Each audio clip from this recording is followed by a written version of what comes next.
Hey, everybody. Good evening, and welcome to tonight's program, Speaking of Jazz, with WMJS. This is a free program put on by the West Michigan Jazz Society, and I could not be more excited about tonight's guests. And I know I say that every time, but these guests are coming in from all over the country, and they all started out right here in West Michigan. So I think we have a really, really special iteration of the program for you tonight. Let's see, who should I start with intro wise? I don't know if well, let's do the age before. No, I'm just kidding. So in no particular order, I won't make comments about anybody's age or anything. This first panelist, Mr. Xavier Davis, has been appointed Associate Professor of Jazz Piano at the MSU, that's Michigan State University College of Music, after 6 years of teaching at the Juilliard School. Yeah, that little school out somewhere. I'm just kidding. That's really pretty amazing, Xavier. His professional career as a jazz pianist took off when the legendary vocalist Betty Carter spotted his outstanding talent at the 1994 International Association of Jazz Educators Convention in Boston. Now, interesting to note, IAJ really doesn't exist anymore as an organization, but it's now the Jazz Education Network after going through like 8 million confusing shifts. Anyway, it was Betty Carter, who brought Davis to New York, hiring him exclusively as the pianist of her working trio. Today, he is one of the most accomplished jazz pianists worldwide, having led masterclasses and clinics all over the world and coming from a family of music educators. Passing on knowledge and skills is incredibly important to him. And so we're going to talk about kind of that family origin because, again, it's Grand Rapids. So this guest, Xavier, he's played with a number of people, including, and this is, I got to take a breath here. He's played with a number of incredible musicians: Freddie Hubbard, Tom Harrell, Christian McBride, Regina Carter, Stefan Harris, Abby Lincoln, Wynton Marsalis, Don Byron, Nat Adderley, Nicholas Payton, John Faddis, Jimmy Green, Steve Turre, Al Foster, and Jeremy Pelt. Wow, couldn't make it through that one in one breath, Xavier. You got to get a shorter bio, bro. Like, just maybe work on that for next time.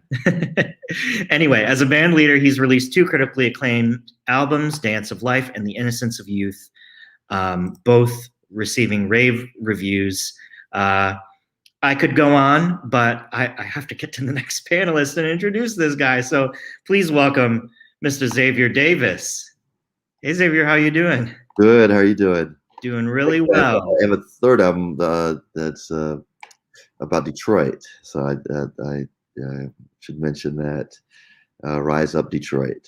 And that came out a couple years ago. 3 albums. Oh, man, you gotta update your bio. Yeah. I'm just messing with you. Our second panelist,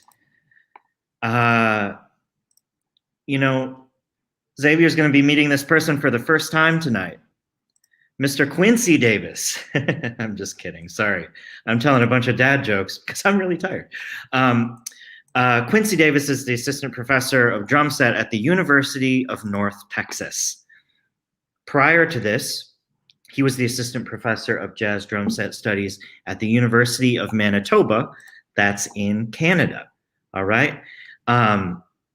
He was born in Grand Rapids, Michigan. He comes from a musical family and would often play, spoiler alert, with his brother, Xavier Davis. His formal musical studies began during his 11th grade year at the Interlochen Arts Academy, and he studied classical percussion as well as drum set. He began college at Western Michigan University in 1995 and studied with the master, Billy Hart, the great Billy Hart. He played at various jazz festivals and he had many, many people hearing his talents. Benny Green, Bunky Green, John Faddis, Roy Haynes, Carl Allen, the great Louis Hayes, and Wallace Roney, among many others. He's played with many great musicians, such as Wynton Marsalis, Frank West, Russell Malone, Eric Reed, Paquito de Rivera, Kurt Elling, George Coleman, Eric Alexander, Michael Adon, Lou Tabakin, Vanessa Rubin, Warren Bache, Ron Blake, John Faddis, Gerald Clayton, the Clayton Brothers, Peter Bernstein, David Hazeltine, Roy Hargrove, Randy Johnston, Lawrence Butler, Paula West, Nicholas Payton, the New York Voices, Ryan Kaiser, and the great Wessel Warm Daddy Anderson. He can be heard playing on over 30 albums with many, many artists. Please welcome Mr. Quincy Davis. Hey, Quincy, how's it going? I'm good. Thank you for having me, Jordan. Well, thank you for coming and hanging. Now, I am not trying to like throw anybody under the bus, but we are so happy to see that you have power right now. I am too. As in, you know, North Texas, terrible power outages. We're just really here, happy to see that you're safe, and that you're well. Thank you. Appreciate that. Now, our last guest, surprise, also comes from a musical family. Drummer, percussionist, composer, and educator Evan Hyde is a sensitive and versatile musician with extensive experience performing in a wide spectrum of styles and genres. Hey, who invited all the drummers here? Like, what was that about?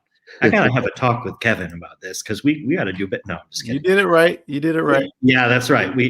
Honestly, I have never had a situation where I've been like, yeah, that's too many drummers. Exactly. I've never had that situation. So he has played with many, many terrific artists, a veritable who's who. Recent collaborators include the great George Coleman, Freddie Cole, Russell Malone, Helen Sung, Stanley Jordan, Shelley Berg, Kenny Barron, Brian Lynch, Ira Sullivan, Fred Hirsch, and Take Six. He was in the 2015 class of Betty Carter's Jazz Ahead, and he has won many, many awards, including the honorable mention for the ASCAP Foundation's 2018 Herb Alpert Young Jazz Composer Awards. And he is also a very committed educator.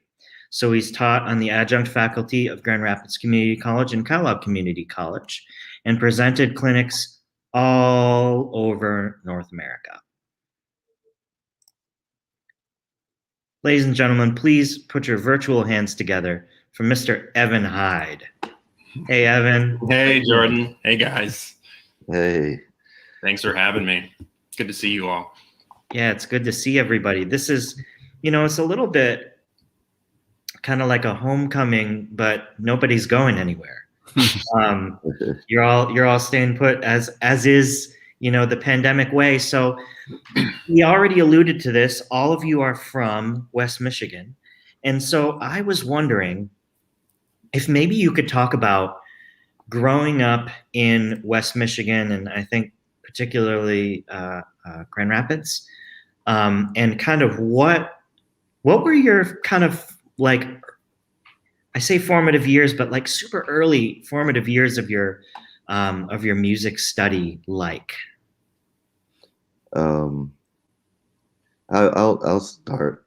So I am the oldest one here, even though you were polite enough not to go there, Jordan. So my earliest memories of music are with my family. As you mentioned, Quincy and I come from a musical family, and I remember my mother teaching. She still teaches private piano lessons to young kids, and I would see her teaching these kids, and I kind of got a little jealous, I guess. And so I started taking piano lessons from her just to be around her more. And but along with it, there was always all kind of music in the house. Growing up, there was just whatever, a huge record collection, and we would just, they were just, all in these cabinets below the sound system, and I would just pull out records. One record might be Broadway, next record might be Miles Davis, then Stravinsky, and it was just whatever was there. And I was curious, what does all this stuff sound like? And I think it was such a beautiful way to kind of get exposed to the music, because there was no pressure. My parents never put pressure like, you got to practice. It wasn't like that kind of thing. It was just, here it is, enjoy it. And then the same, with all the records, there was also sheet music and music books, like shelves and shelves of stuff.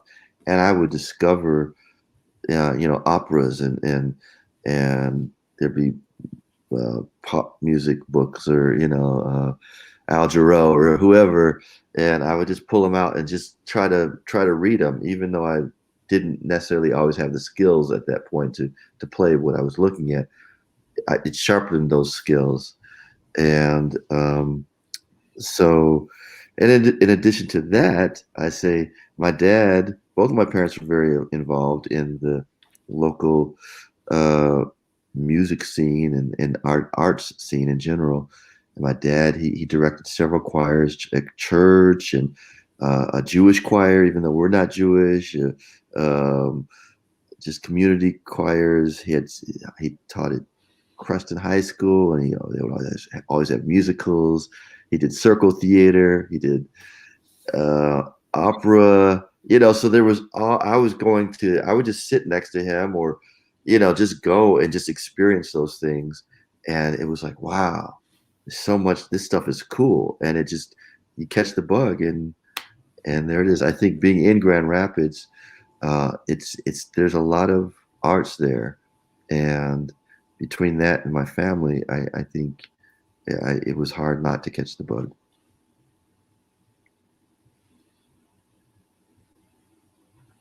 Evan? Well, for me, I also grew up in a musical family.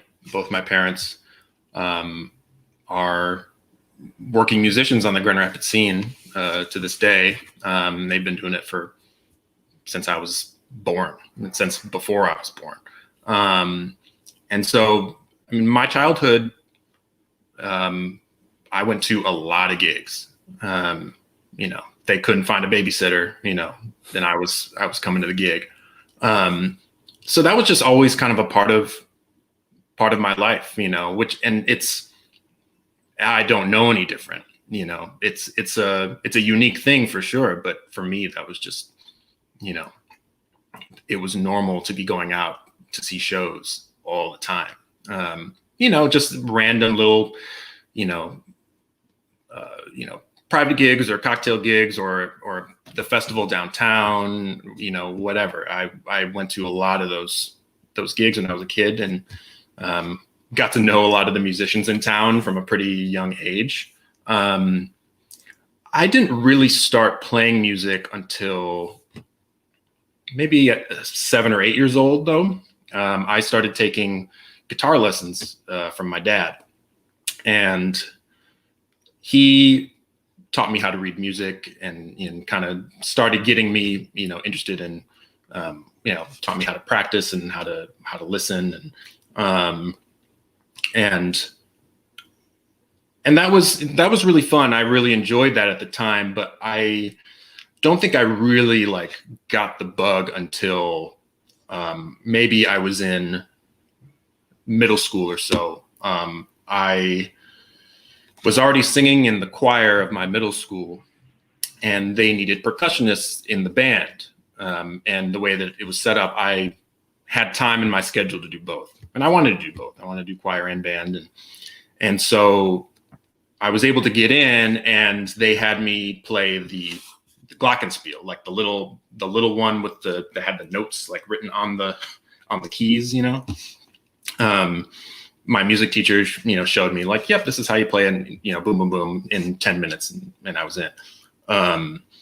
But she also suggested that I get private lessons, and so my parents set me up with Tim Franczek, who, you know, if you're a drummer from Grand Rapids, he's the guy, right? And I don't know if it was before I started taking lessons from him or while I was taking lessons from him. My dad took me to a drum clinic in Muskegon, I think, with Tim and Dorico Watson. And I think it was just the two of them just playing and talking, and that, I remember that particular clinic, it changed everything. It was like, oh my gosh, like this is amazing. I didn't know you could play drums like that. It completely, blew my mind at the time. So from there, I got really, really interested in drums and taking lessons from Tim. And then I moved on to Bill Vitz from the Grand Rapids Symphony. And he taught me timpani as well as marimba, and taught me a little bit about music theory, and it kind of just went from there. My parents were also very kind in that they started hiring me for gigs when I was maybe 12 or 13, which I wasn't ready, you know, to do that back then. But they were very gracious in kind of letting me learn how to play, you know, with them. And that was really important for me. You know, I think it taught me a lot about sensitivity, and taught me how to, you know, it taught me that this isn't just about me. You know, this is about serving a function. This is about getting other people to dance, you know, and enjoy what you're doing.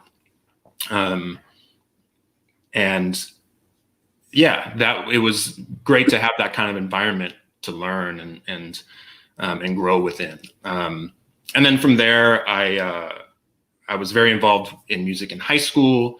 I studied with this guy, Don Raymakers, who is a band director down in Caledonia Public Schools. And he taught me a lot about drum technique and got me playing more marimba and steel pan as well. And he ran a percussion ensemble outside of school that I was a part of. That was really a fantastic group. Went on to study at Western with Keith Hall and Billy Hart, and that was, you know, incredible getting to spend some time with Billy in particular, even though it wasn't a lot of time. Any time I could spend with somebody like that who just has so much experience, you know, playing with so many people and being a part of this music for as long as he has, was really important to me, and had a profound impact on what I did after that. Growing up in Grand Rapids, it was an amazing environment, you know, and learning how to play gigs and learning how to function as a working musician. It was a perfect, I don't think I could have asked for a better situation to do that. So I'm very grateful for all that. I guess I'm the last one. So growing up in Grand Rapids, I was heavily into sports. My brother can attest to this. Anything sports, basketball, tennis, football. I dabbled in a little bit of baseball, but I didn't really take to that much. But so I was always out playing with friends and you know, just playing. I like being outdoors. While all of this is going on, I'm of course surrounded by music.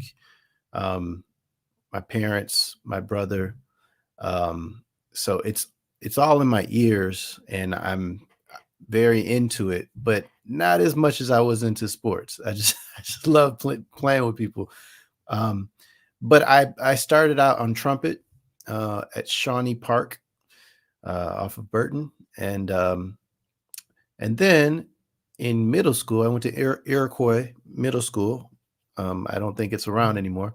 I started on trumpet, but then my teacher, thankfully, she needed somebody to play tuba. So she asked me if I'd be into it. And I always loved bass. I was really into singing, and I liked singing bass. So I said, yeah, I'll do that. So she switched me to tuba, and I had been playing, like me and my brother would play a lot, at home. Just, I don't know, we play Steps Ahead music and Yellow Jackets and make up stuff. And we were in the fusion, he'd always show me all these different recordings and show me why they were great. And he'd point out different things in the record. So he, really helped me kind of understand what was good about recordings. Along with my father, I'd sit down with my father and, listen to symphonies and operas. I'm this little kid, I'm ready to go outside, but I really learned a lot in those sessions with both of them. But in middle school, I was playing drums, but not seriously. And middle school, I started playing tuba in school, and it was great. I loved it. My teacher, Mrs. Schultz, she hooked me up, and she just let me kind of improvise some notes here and there, and she loved it. And I think around that time, I started studying with, I also took lessons with Bill Vitz, which was actually pretty, in my opinion, pretty life-changing, because he helped me understand the importance of control and playing the snare drum and getting a good sound. And so I started studying with him, and I went to high school, and I continued with the tuba, but I was playing sousaphone in the marching band. So I didn't even play in the marching band. And it wasn't until my sophomore year in high school that or after my sophomore year, that my mother said, hey, would you be interested in going to Interlochen Arts Academy to study drum set? Because she didn't like the education I was getting, and I was so into sports. That was the only thing that was good about Ottawa Hills, where I went to school. There's other things, but and my brother and my sister had already gone. My sister was enrolled at Interlochen. My brother had already graduated, I believe, and at Interlochen. And I said, you know what? Yeah, I'm not going to be the next Isaiah Thomas, which is what I was striving to be. But I wasn't growing like everybody else. So I said, you know what? Maybe I should start to take this more serious. And one thing that really changed my desire to go into music was seeing my brother at Interlochen Arts Academy play with what they called the studio. What was it called, Dave? The studio orchestra. Yeah, studio orchestra. Because I think big band had a bad rep that everything was called studio this or orchestra this and I saw him playing. At the time he was playing trombone. He plays trombone. And the drummer, Clarence Penn, was past tense. Oh, you played quite well, I might add. He was in the orchestra. But the drummer, I believe he was in his senior year when my brother was in his freshman year, something like that. And they played the tune. I think they played the tune "Cute," which features the drums. And my mind was blown. I said, "That's what I want to do."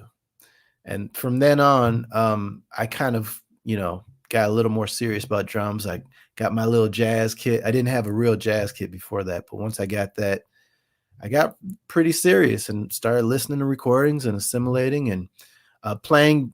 I hadn't been playing gigs. I was too young to play gigs, but just all the music around Grand Rapids, growing up with, our father and our mother, and sometimes seeing Zave play with different people, it just has an effect on you. And yeah, I just kind of took off from there. I went to Interlochen, and I actually started to learn how to read. It was when I first started to learn how to read and learn marimba and, classical percussion, which helped tremendously what I do today. And and then graduated and went on to Western. But I think the main thing is that Grand Rapids was just a very good place to grow up as a young artist and musician. A lot of opportunities to see great music and arts, the visual art, with the art museum. And so I'm thankful for that. Some really great stories. In a way, sometimes I feel like the entire scene of Grand Rapids is small enough that it's kind of like a family in and of itself, because you know a lot of the same players, and you hang out at the gigs with different people. But yeah, it's so great to hear all of these stories, and as somebody who's obviously, I would be lying if I said that I was not familiar with anybody's family here. So, because they're household names, right? And so to hear that, that they passed on music to you, and to hear, even Quincy, when you were so into sports, you heard Cute, and then it was like over for you. That was really cool to hear. I am wondering about, in terms of your career.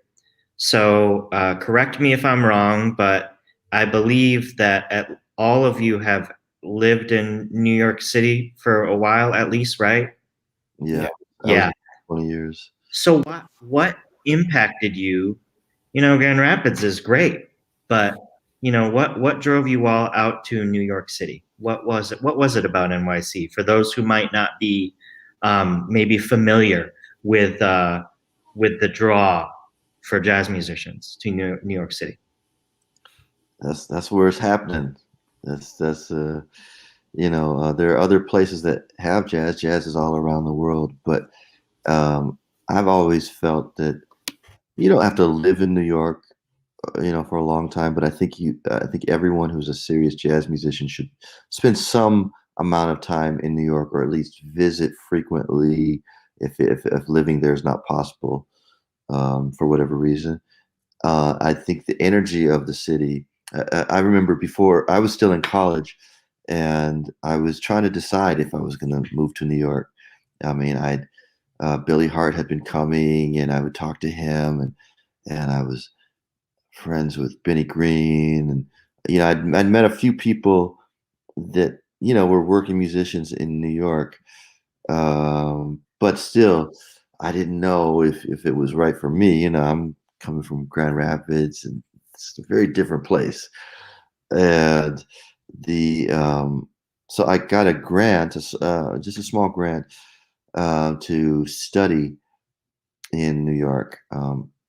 And so I took some lessons with Mulgrew Miller, who was my hero at the time and still is, and James Williams, who was a mentor to me.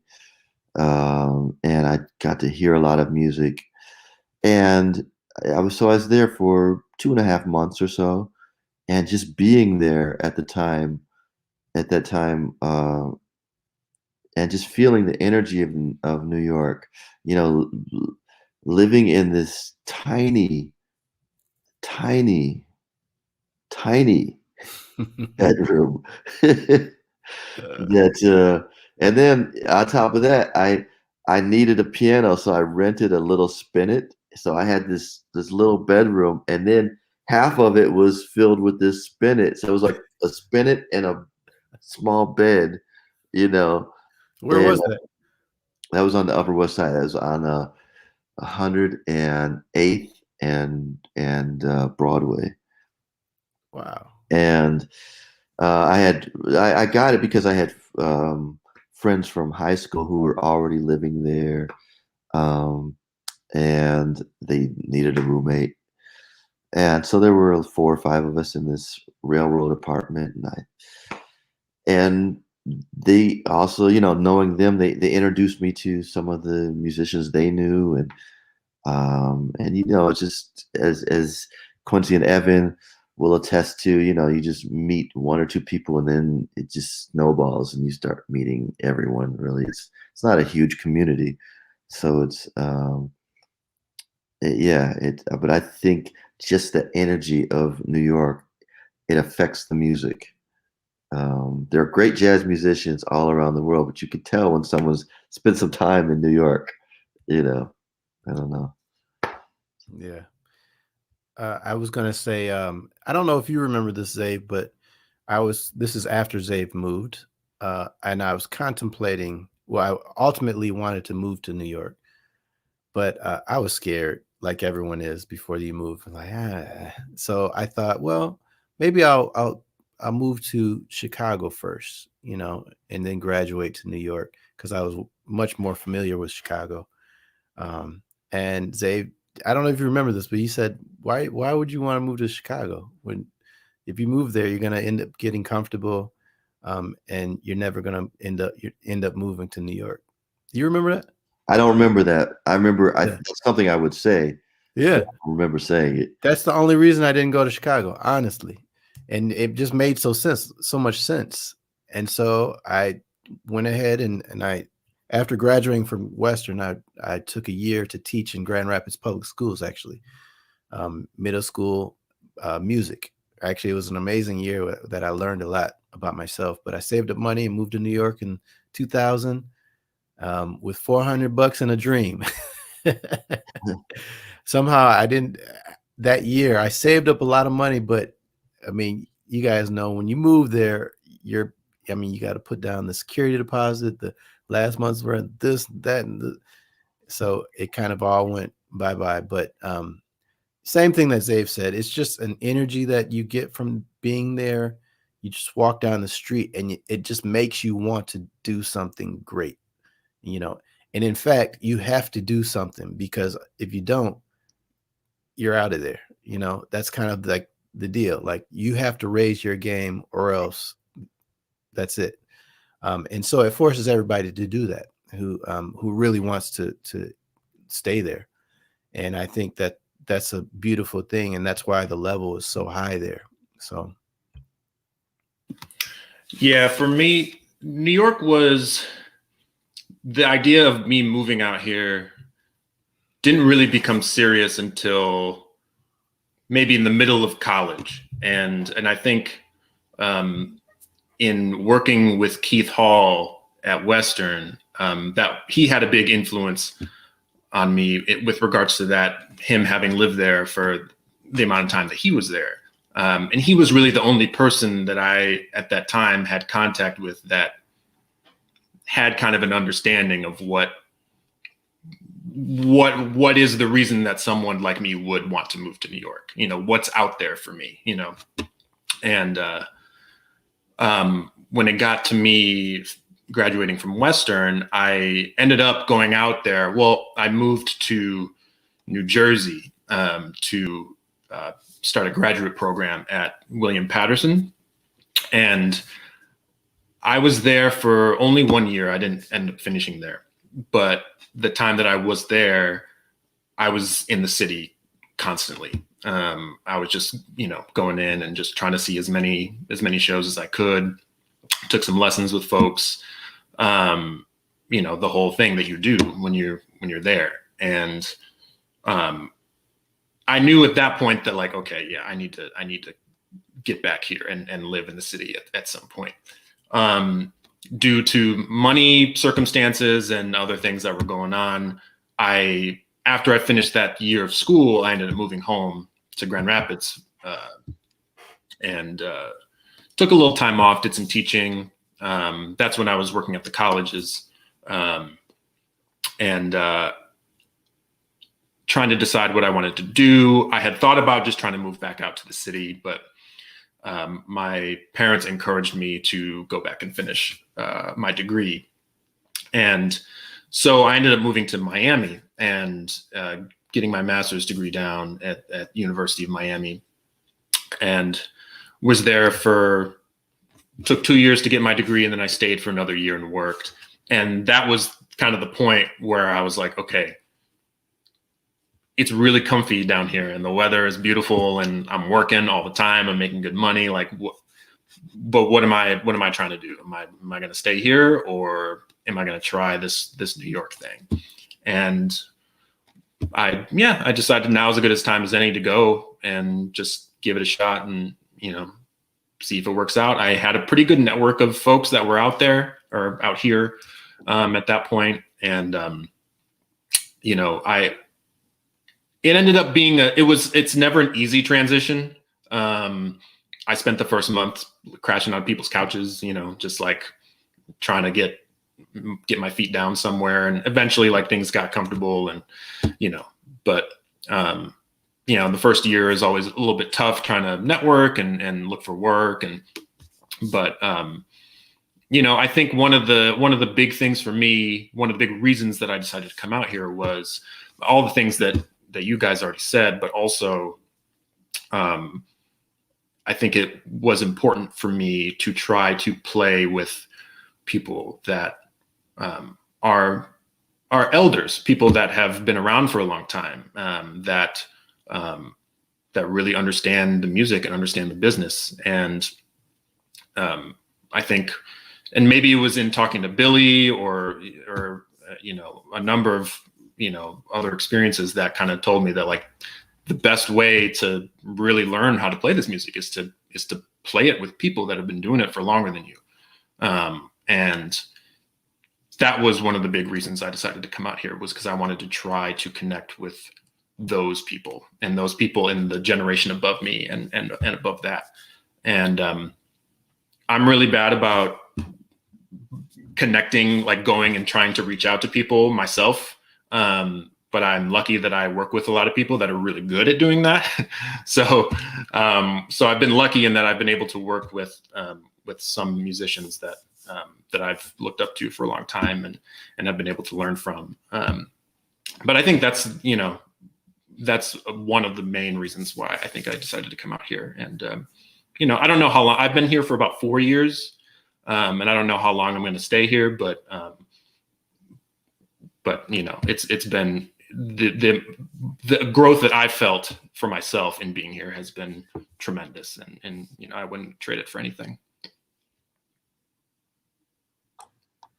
Yeah, that's amazing. Yeah, so I want to touch on something you said here, Evan, and kind of expand and see kind of what our panel here has to kind of bless the audience with in this regard. And that is that the whole reason, that we're here, the whole reason that this panel exists is to celebrate Black History Month, because jazz is Black music. And I recently, a couple of days ago, I did this thing for like a blog that one of my students wanted to publish on the school's website or whatever. And in it, I said, we're celebrating Black History Month, and I'm talking about hard bop. And, but when you're a jazz musician, every month is Black History Month. And so when I think that you have a music that is that connected to ancestry, to a lineage, to like a heritage of not only incredible, composers and performers and incredible music, but to a culture. Can you speak about the role of that culture and how it was, passed on to you through your these mentors that you're talking about, Billy Hart, Mulgrew Miller, the list goes on and on and on. I think it's extremely important. It's not just Black music; it's Black American music. So, even if you go to to Africa, you present this music, it's foreign. It's got roots there. It's got roots in Europe. It's got roots in a lot of places, but none of them are the complete picture. This is where the complete picture comes into focus in America, in the United States. And so I think that's a really important element. And it's my feeling that the music, it's not possible to play it honestly without understanding where it comes from. I think it's possible to play it, but it will be more kind of going through the motions. When you see John Coltrane or hear John Coltrane play, um, or Herbie Hancock, or you watch Louis Armstrong, um, you see some of our great heroes play this music, and what they put into it, they're never just going through the motions. They're like, it's like they're willing to die for it. And you go, wow, why would someone play that passionately? And it's only with the understanding of where this music comes from that you will adapt to it. And understanding also, Evan was saying about studying with elders, the people that have come before us have sacrificed so much just so that we could have this opportunity and keep moving the music forward. So if we drop the ball, it stops. And so it's our job to pass it on, not just pass it on, but pass it on properly. Um, it does have roots. It has a history. There are people that we need to continue to recognize, not because it's a museum art form, but because um, without those roots, the tree doesn't continue to grow. And so I think it's crucial. That's a crucial part of the music. And the theory and all of that is important. Learning a million tunes, that's all important. But understanding those roots, I think, is very important, crucial. Yeah, and um, I was thinking about the fact that most Americans don't really know what jazz is. And to me, that's a damn shame, because it's a part of, not only it's not just Black history, it's not just Black culture, it's actually American history. And most Americans do not know what it is, and in fact, they think of it as something that's very random, and that you don't necessarily have to study. And there's a lot of negative connotations when someone says jazz, to those who don't know, which is the mass majority of people in this country. And to me, as a Black American, that's pretty uh, offensive, or it's disappointing, because I'm even if I weren't a jazz musician, I like to think that I would be very proud of all different aspects of my culture, which obviously music is a huge, aspect of Black culture that's affected the whole world. So I think there's just a lot of ignorance in this country that prevents people from realizing the importance of this music, and more broadly, just the contributions that Blacks have made in this country to, bring it to where we are today. And the fact that Black music has really, I mean, imagine what the music in the world would sound like without the contributions from so many Black musicians. Uh, I mean, we can't even imagine that, right? And yet, especially in this country, because if you go abroad, I think about places like, Europe, and different places in Germany and France and Spain, and in Latin America, different places, Japan, they really appreciate not just the music, but what it means. They appreciate the feeling behind it. They may not necessarily get all the nuances of, where it came from, and they might not know, but they feel it. And at home, most Americans do not feel it, and they don't understand it. And I'm not going to necessarily say it's all their fault. I think it's partly just how it's kind of marketed, or not marketed, or how it's just not the popular music here. But it's just disappointing that it doesn't get more respect in the history, the history of this country. And for me, it just reflects on where we fall on, in everybody's minds, in a lot of Americans' minds, where Black culture falls, and how just the lack of respect for the culture and what it's done for for the country and for people in general. So I think that us being here and doing what we do in a positive light, talking about the music, knowing the music, I always tell that to my students, don't just know the music, like the chart, you got to know the music.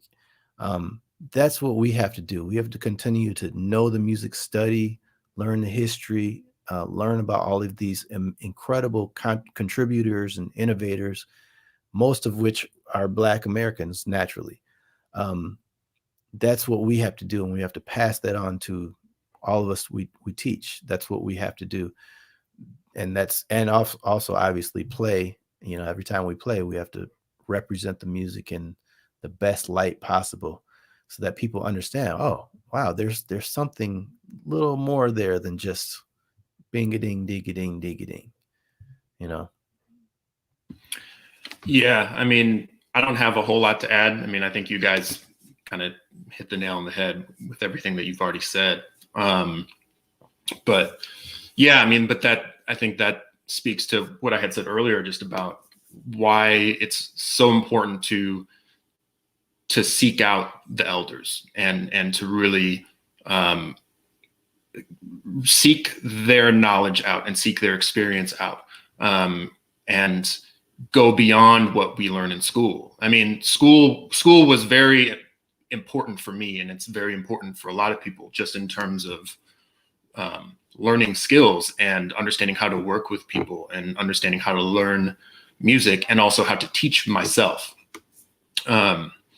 But I don't want to say that there was a lack of emphasis on what the history was, because there were history courses at all the schools that I attended. But in retrospect, I don't think that I really had a true understanding of the history of this music until I started actually having conversations with Billy Hart. And I got to know Mulgrew Miller a little bit as well when I was in Jersey, and talking to some of these guys and understanding their histories and their careers and their stories and what jazz meant to them, and what drove them to really get interested in playing this music is so important, because it gives it context for me, and it gives me something deeper to seek out as I'm starting to develop myself. And yeah, it's really important for me that we continue to teach this tradition, and teach this history, and keep it prevalent in how we pass it on. Because yeah, we like you said, Xavier, if we kind of drop the ball, then we start to kind of lose the connection with the past, and it might become something else, and that's not what we want. So yeah, I think it's imperative that that we keep this in mind, as we continue in our careers and as we continue to teach the next generation. Mm-hmm. Yeah. Absolutely. And, I think you really hit it there, Evan, when you were saying, yeah, I mean, there were history classes in school, but I didn't really understand the history of the music until I started talking with Billy Hart, until I started talking with Mulgrew Miller. I just think that's so powerful. And granted, we all teach, but I will be the first person to tell my students, if this is don't let jazz school get in the way of your jazz education, of learning this music, of actually learning it. And so I, I'm the first person to tell my students that. And I definitely am a huge proponent of exactly what you all have been saying. So during this point in the program, I can't believe it, but can you guys believe that almost 50 minutes have gone by? It feels like we just started talking 5 minutes ago, because I've been absorbing so much from all of you, all of our wonderful panelists. So I'm wondering, is there anybody out there in the audience who has any questions? Anybody out there on Facebook or YouTube or what have you who has any questions for our panelists? Because I will, every one of these interviews is different, and depending on who you've got in the room. But these are three really, really deep individuals who I think are just, I mean, like if I were in the audience, I'd want to ask them like all the questions. So we'll kind of open up the floor for questions. And I want to ask you guys one, just to kind of, get us from point A to point B. What are you guys checking out right now? What are you listening to? Because I always love asking other musicians this question. What are you guys checking out?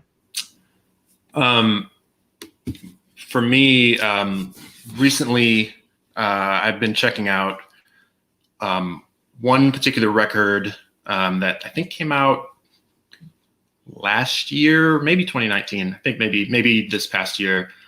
Really fantastic young saxophonist, a friend of mine, Emmanuel Wilkins, put out a record on Blue Note called Omega, and I think it's incredible, and I think it's one of the best debut records I think I've heard in a really long time.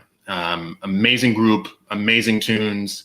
I haven't talked to Emmanuel in a long time, but him and I met him.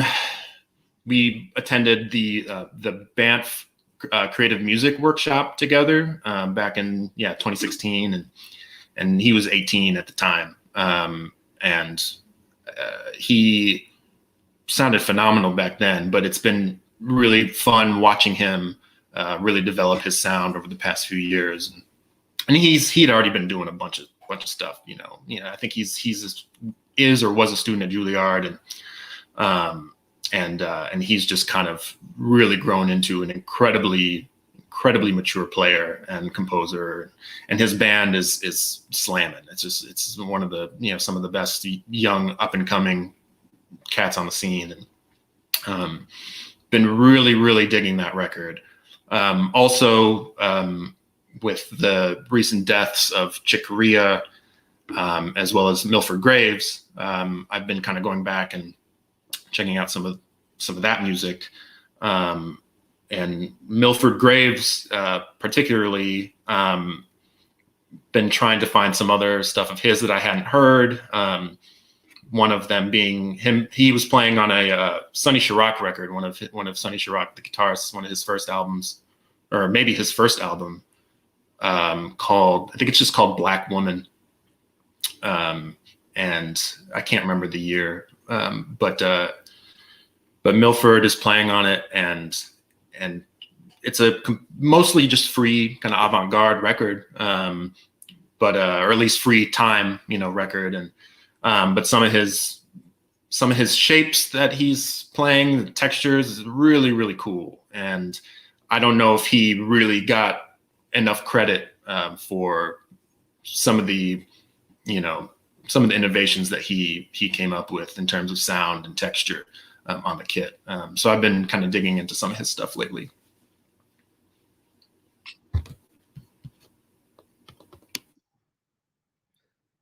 Yeah, I have every day is like a new day. I guess this week, I had a long flight a couple days ago, and so in those situations when it was kind of a stressful trip. Traveling is pretty stressful these days, as you can imagine if you haven't done it.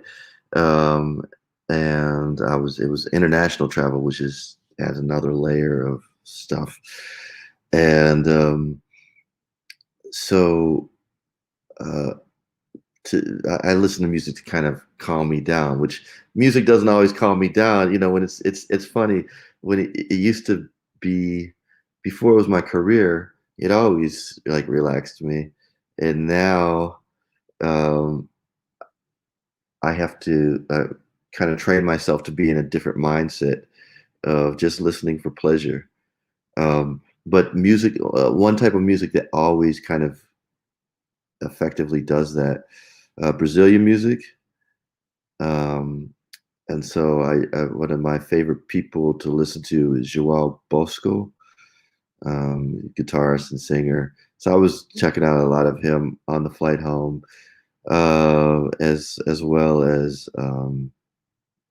just going back and checking out "Speak Like a Child," the Herbie Hancock, and his writing on there. And those, I just, but I'm kind of all over the place. I also was listening to some Samuel Barber, just kind of things that put me in a relaxed. Well, I have a lot going on, teaching, and as we all do, even though we're kind of often stuck at home these days, there's still a lot going on, and so I look for music that kind of gives me a bit of peace. Yeah, I got into Milford Graves, this album Peace, I believe it's called. Can you hear me? Okay. Yeah, Peace, or and then another album, Kenny Wheeler's Angel Song, is such a beautiful album. And then I got into Kenny Barron. Can't remember why I got so into him, but a couple albums, Concentric Circle with Jonathan Blake. It's really wonderful album. I had never heard that. And then I went back to Wanton Spirit, which is another great album with the man, Roy Haynes. And I also was checking out Emmanuel Wilkinson's albums, really incredible stuff. Yeah, I've actually never met him, so I missed him in New York, but I'm very impressed with his writing and playing. And then the album Bright Side's Life by Pat Metheny with Bob Moses is really great. But it's funny. I have a listening list that it started in December. I'm like, okay, I'll just listen to this. I'm gonna stick to these albums. Then I hear something else and I add to the listening list, and now the listening list is about 100 tracks. But it's cool. It kind of it focuses my listening, even though compared to the way we used to listen to 100 tracks, as your main list, that's not very focused. But these days, it is tricky to stay focused on just one album when you can listen to so many things. But I try to listen to something old, something new, try to keep that balance. Right on. Beautiful. We had a question come in. So this question, did any of you all meet Alon Sullivan? Any of you know Alon? Evan, you might? Yeah, I thought Evan might know him. So Alon says, I think it's safe to say we all find ourselves sometimes in a rut when trying to improve and practice, and just feeling aimless, especially literally not having played music with another person in a year. And I was wondering, how do you all get out of that and find ways to keep pushing? That's a great question. Mm-hmm. Yeah. For me, I think it's important to take time off, take a break, because I've gotten into those ruts a lot in the past year. And for me, I think just having some time to kind of step away and find something else to do for a minute, and just kind of shift my focus to something else. Because for me, it's easy to get frustrated if I'm hyper focused on trying to accomplish something specific, and if it's not happening, it's better to kind of step back, take a breather, maybe do something else, and then come back to it fresh, rather than trying to power through it while you're frustrating yourself. Just trying to balance your time in a healthy way, I think is really important. and just kind of come back to it fresh. And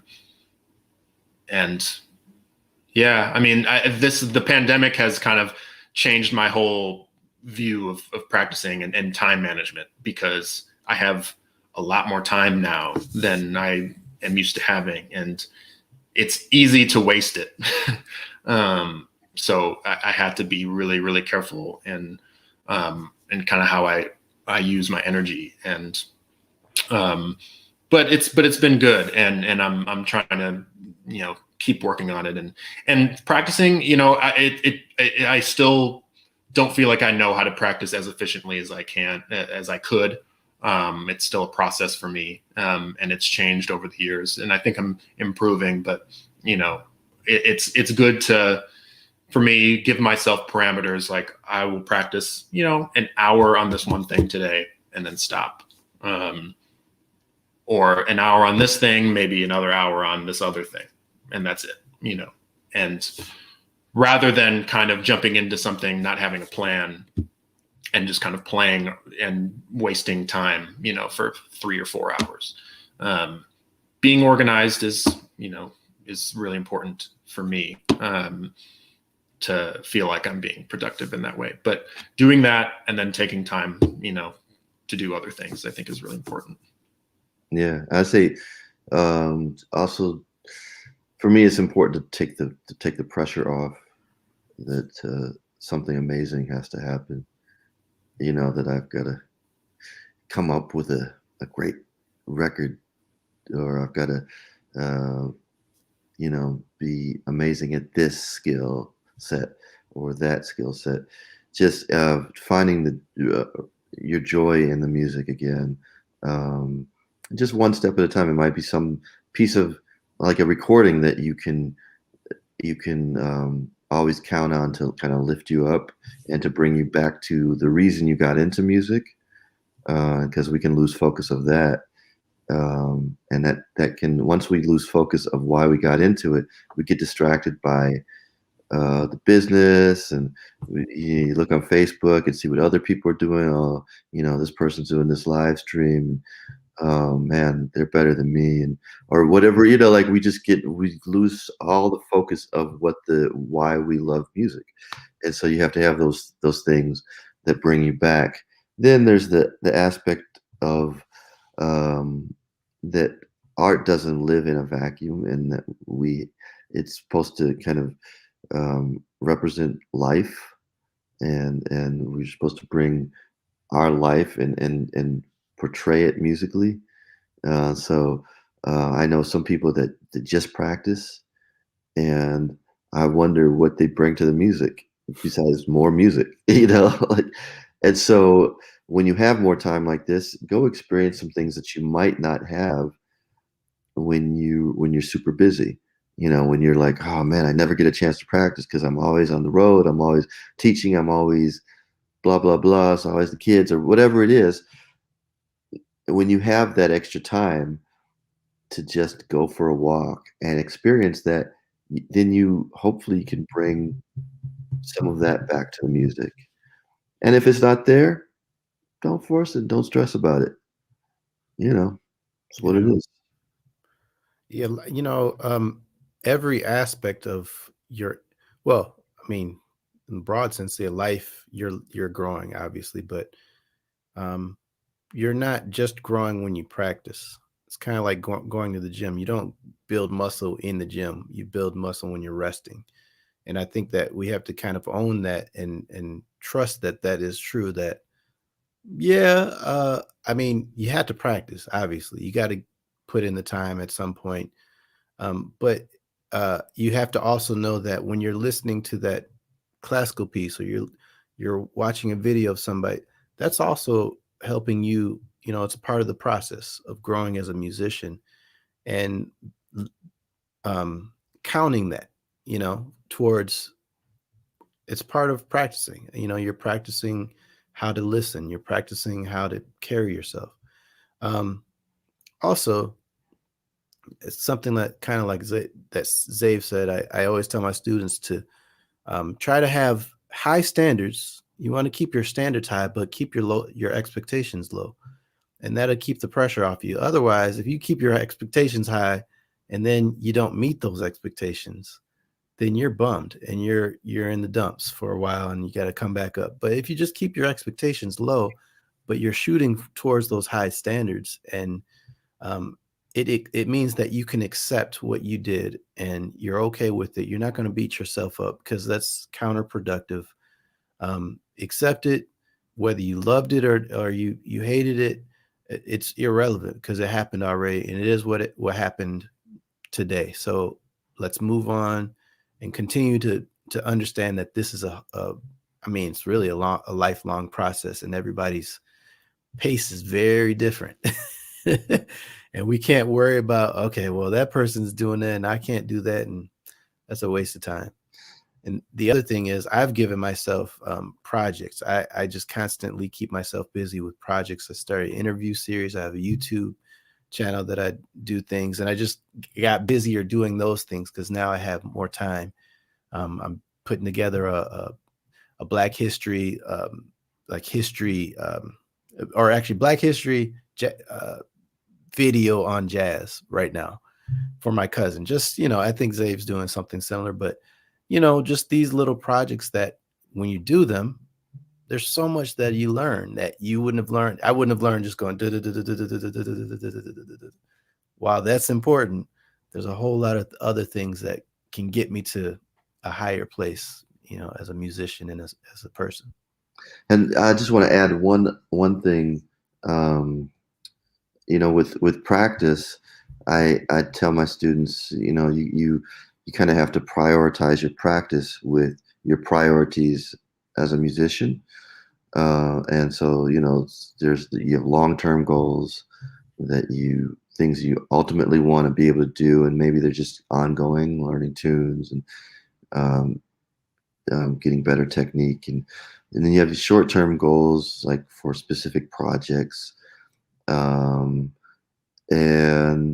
then I also think that you have to have a certain amount of practice where it's not so structured, where you allow yourself to discover things. Just sit there and just,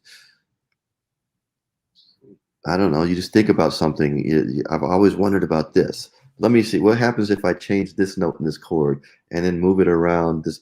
And you discover some things and you connect things uniquely in your brain that maybe it won't make any sense to the next person, but for you in that moment, it's helping you process things better.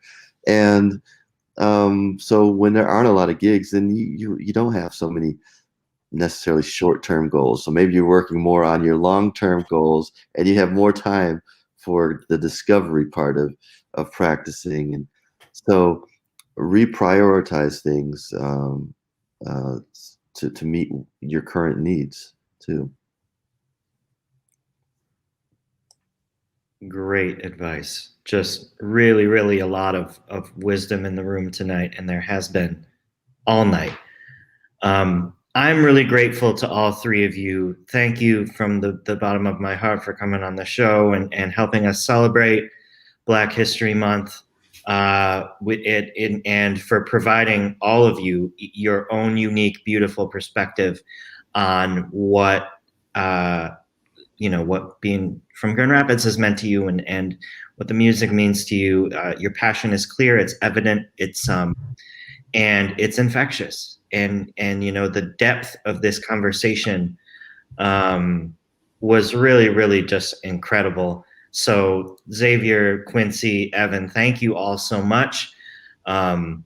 If those of you in the audience haven't quite had enough, tomorrow we're going to close out our February Black History Month series, talking to some current musicians in the Grand Rapids scene. And I think we've got some really, really fantastic guests lined up just like tonight. But to our panelists, thank you all so much. Thank you, Jordan. Thank to you, everyone Jordan. out there, have a great night. All right. Say hi to Grand Rapids for us. Yeah, I will. Trust me. Peace, everybody. Bye-bye. Bye. Take care, Evan, Zay. All right. Take care.